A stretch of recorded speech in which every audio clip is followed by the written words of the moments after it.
when you actually got in and started working at record companies with the executives, and they were pushing you maybe to be a little pop kid or be a little rock and roll or do this or do that, and I'm sure they all had opinions on what you should be. Still do. How did you have the wherewithal, the maturity to say, no, I'm going to stay my course, this is what I want to do? I guess just because I'm a bad liar, and when I'm uncomfortable, people can really see it. And so, I did a couple things where they'd say, oh, why don't you try it this way? Why don't you say this? Or why don't you sing? What are some of the things they asked you to do? Well, the hair was always an issue. Oh, cut the hair, that was always a thing. This hair they don't like? Well, it was even longer than this. Yeah, it was even longer. I was just straight out of college. It was just out of control. So, yeah, I did trim it down a little bit. But you're like, guys, the chicks dig it. Exactly. Come on, it's a surfer thing. But, to be honest,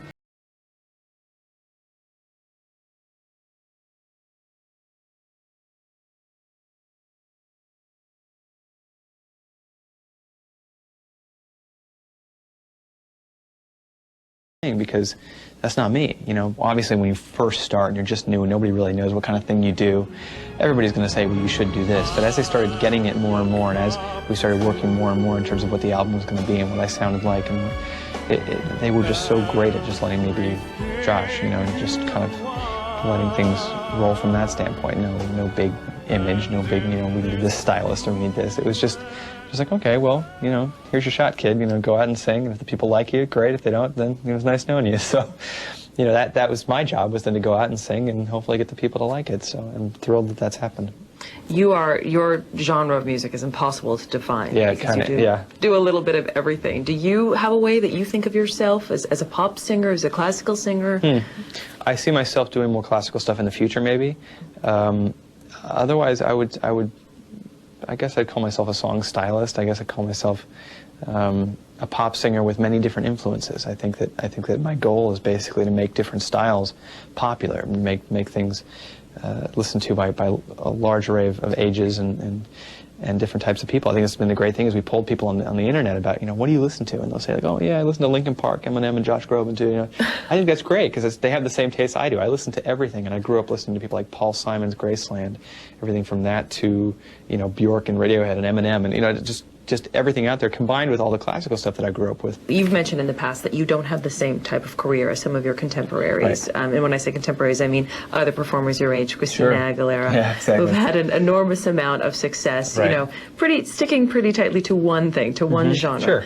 Do you wish that your success was more in pop culture than in culture in general? I don't know. I think it's certainly a lot more fun to be doing that kind of thing and to be part of that world. But I would also think that it would get kind of old pretty fast. I mean, and so I guess my answer would be no if it meant that I was doing something that my heart wasn't into.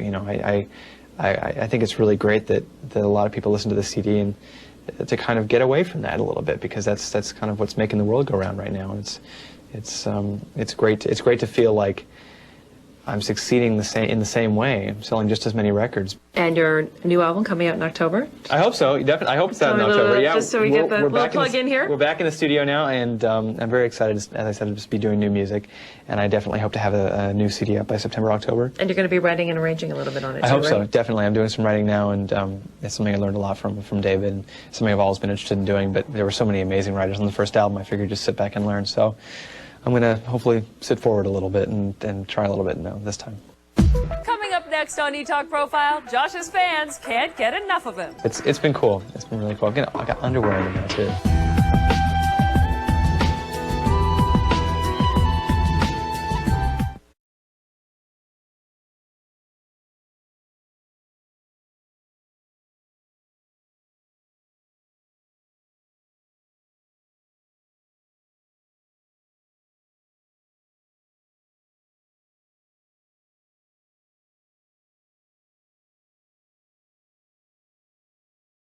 What do you say when you have mothers and daughters approaching you on the street, reacting to you? Oh man, it's weird because sometimes people, I have this radar. I always know when people have recognized me, but you can't go up to them just because they're staring at you. It's like, I notice you're looking at me. Hi, nice to meet you. No, you can't do that. That's totally, uncool. So, a lot of the times you can tell that they're just like, they'll do the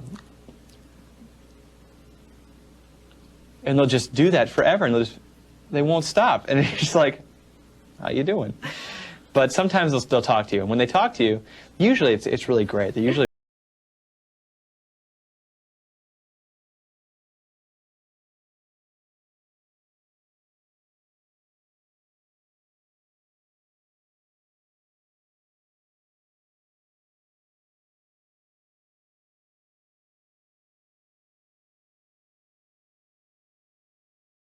marriage proposals? Oh, yeah, at least. I don't know. Probably most of them are, probably all of them are probably joking, but it's cool. It's nice to see. You know, there's definitely a very large female fan base, and you know, I was always the kind of awkward one in high school, so I'd be able to have that now. I'm calling my friends like, oh, yeah, that's right. So it's been cool. It's been really cool. I got underwear in the mail too, so it's underwear. They don't throw it on stage yet. It's all in the mail. It's very polite. It's tucked away in. Warning underwear. So what would you do if somebody threw their panties at you on stage? I have no idea. That would be funny. I'd probably give them to the drummer. No, considering everybody loves you and you've done some collaborations, everyone would collaborate with you.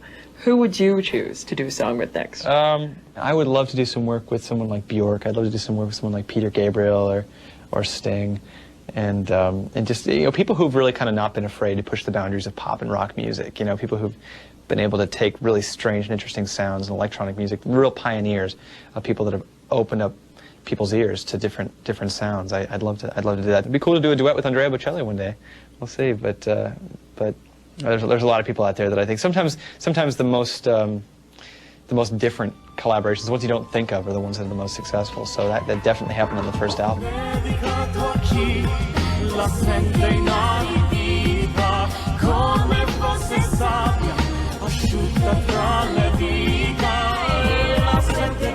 I've never expected in a million years I'd be doing a song with the Corrs or Lily Hayden or Charlotte Church for that matter. So it all kind of worked out in the end. It was all just something, everything always falls into place. Josh is just a phenomenon, and it's exciting to work on something that's this special.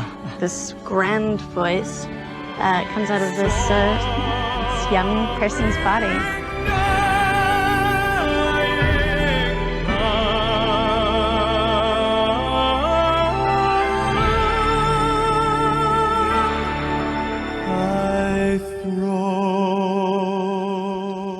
You've done a little bit of acting in the past, yeah, as well. Would you like to do some more of that? Yeah, I would, actually. I had a great time, and acting was definitely one of the... It was half and half. I was doing singing and acting in school, because I wanted to, in theater, you have to do both. So I'm just enjoying so much doing the music 110%, but to be able to do something like Ally McBeal and to get into a TV studio where I was completely out of my environment, to rely completely on the cast and the script and the director to help you do a good job was really invigorating. And so I would love to do that again. I'm talking to directors and I'm reading scripts, and if the right role comes along and it doesn't interfere with the making of music, then I would definitely like to do that again. David E. Kelly created that part in Ally McBeal. He did, for yes. you after Malcolm seeing Wyatt. you. I know. Which must have been a compliment. It was a major compliment. He hadn't seen a thing in terms of acting from me. I sang a song at a charity event, and he was there, and the cast was there, and the next day I got a part, and it was a small part, and then Robert Downey Jr. was, some stuff happened with him, and I thought to myself, I'm watching the news, I'm going, oh my God, I'm probably not going to be in the show anymore. And I got another script, and lo and behold, I was in most of it now. So it was an amazing, amazing opportunity, because it gave me a chance to do a little acting and to be able to sing that almost the full song on primetime television. I mean, it was before the album was released, and already we had like 10,000 people on the internet just trying to find out who I was. So it was really kind of cool to get that first buzz, to get that first reaction. Other big experiences for you, singing at the Olympics. Oh boy, yeah. That must Cold have opened. Experiences. I mean, that's like, hello world, 1 billion people. I know. Introduced to Josh. I was nearly in tears. I was so honored to be there. I mean, I couldn't believe it. I mean, it's the Olympics, and I'd never been to any Olympic ceremonies. I wasn't really old enough to appreciate the LA Games, and so it was just so great to be able to be there. And I think the Winter Games are so much more fun anyway. So to be able to be there and to see a lot of the events, see hockey and figure skating and the luge and everything, it was great. And then to be able to do that song with 80,000 screaming people around you, the energy in that arena was so unreal. Not to mention the energy of the world at that night. It was a major honor, and it was definitely a night I will not forget. And my whole family was there, so it was really special. Okay, last question. Okay. Fate or fluke? Your success. Oh, what do you man. think? You know, I've got to say fate at this point. There have definitely been moments where I've said to myself, okay, this has got to be a fluke, and then something else happens. You know, the stars have always aligned. So I'd say that there's always I think with anybody new, there's always the possibility. I think that sometimes the fate and the fluke are in your hands. Sometimes you could decidedly make it a fluke if you decide not to keep your game up. I think that as long as I concentrate on developing my voice and continuing to grow and working harder and harder and always seeing that carrot at the end of the stick, you know, I think that fate hopefully will be the answer to that question. Well, it's very nice to meet you. Nice to meet you too. Thanks so much. Thank you.